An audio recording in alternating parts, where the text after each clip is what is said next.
Lusot na sa ikalawang pagbasa ng Kamara ang panukalang magbibigay ng kapangyarihan kay Pangulong Marcos na suspindihin o bawasan ang excise tax sa produktong petrolyo sa pamamagitan ng Viva Voce o voice voting.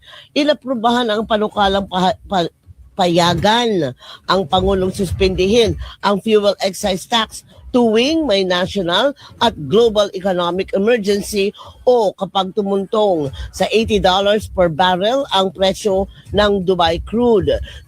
Sakaling aprubahan, magiging epektibo ang kapangyarihang ibibigay sa Pangulo hanggang sa December 31, 2028.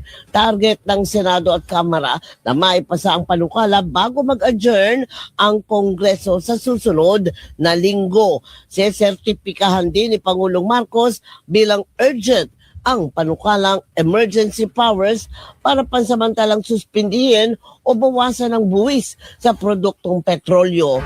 10 pesos ang excise tax sa kada litro ng diesel habang 6 pesos sa gasolina at 3 pesos sa kerosene.